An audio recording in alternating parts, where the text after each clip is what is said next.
السلام عليكم ورحمة الله وبركاته.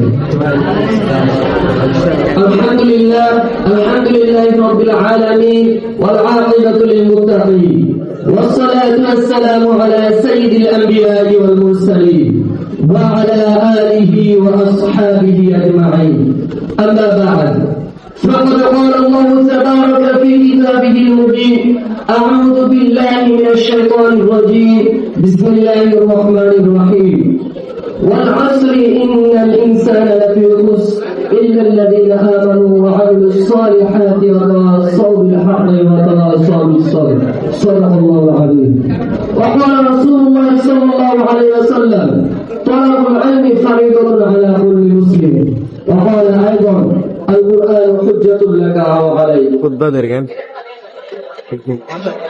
আজকে 2025 নবীনবরণ অনুষ্ঠান ও সবক অনুষ্ঠানের উপস্থিত সম্মানিত সভাপতি, উপস্থিত আমার মাননীয় শ্রদ্ধেয় ওস্তাদগণ, উপস্থিত সর্বদা মহিলা মডেল মাদ্রাসার প্রধান শিক্ষক, আমার প্রাণপ্রিয় ওস্তাদ এবং আমার সামনে উপস্থিত শুভকামনার আনাজ কারণ থেকে আমার প্রাণপ্রিয় অভিবাসী ভাই বোনেরা, আপনাদের সবাইকে জানাই আন্তরিক শুভেচ্ছা ও অভিনন্দন।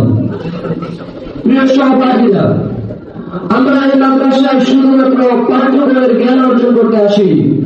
আমরা এসেছি কোরআন ও সুন্নাহর আলো নিজেদের জীবনকে গড়তে, আমরা এসেছি নৈতিকতা শিখতে, আমরা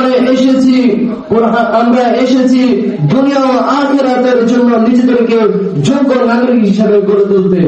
আমি মনে করি এই মাদ্রাসা আমাদের জন্য সে সুন্দর যাত্রা শুরু হবে ইনশাআল্লাহ। প্রিয় উপস্থিতি, একজন যোগ্য নাগরিক হওয়ার ক্ষেত্রে মহান আল্লাহ রাব্বুল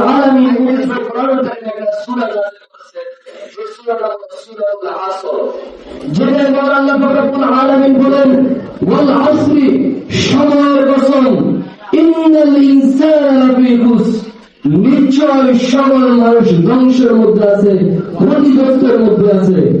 ইল্লাল্লাযীনা আমানু, তবে তারা নয় যারা ঈমান এনেছে, ওয়া আমিলুস সালিহাতি, যারা সৎ কাজ করে, ওয়া তাওয়াসাউ বিল হাক্কি, এবং যারা একে অপরকে সত্যের আদেশ দেয়, ওয়া তাওয়াসাউ বিস সাবরি, এবং যারা একে অপরকে ধৈর্যের আদেশ দেয়।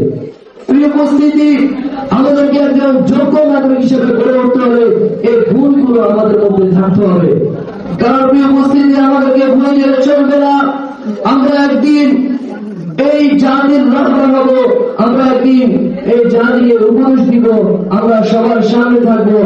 আমরা একদিন আমাদের এই বাংলাদেশের মধ্যে যে সমস্ত পশ্চিম আকর্ষণ যাচ্ছে, আমাদের এই বাংলাদেশের মধ্যে যে সমস্ত অনৈতিক কাজগুলো চলছে, এগুলোর বিরোধিতা করবো। এর জন্য আমাদেরকে একজন শক্ত নাগরিক হিসেবে গড়ে তুলতে হবে। কোরআনে আল্লাহ তাআলা যে চারটি উপদেশ দিয়েছেন, এগুলো আমাদেরকে মেনে চলতে হবে এবং এগুলো আমাদের জীবনে ধারণ করতে হবে। প্রিয় উপস্থিতি, আমাদেরকে মনে রাখতে হবে, আমাদের পূর্বপুরুষ যারা ছিলেন, খালিদ বিন ওয়ালিদ রাদিয়াল্লাহু তাআলা আনহু, সালাউদ্দিন আইয়ুবী, হযরত ওমর ইবনে খাত্তাব রাদিয়াল্লাহু তাআলা আনহু, এরা যেভাবে হুঙ্কার দিয়েছেন, এভাবে হুঙ্কার দিয়ে একদিন আমাদেরকে এই পৃথিবী শাসন করতে হবে, আমাদেরকে এগিয়ে যেতে হবে।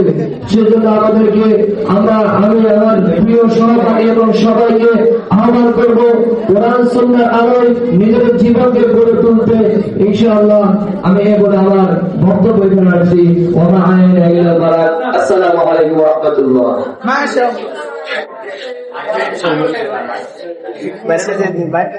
ধন্যবাদ। সম্মানিত উপস্থিতি, এই পর্যায়ে আমাদের ঐতিহাসিক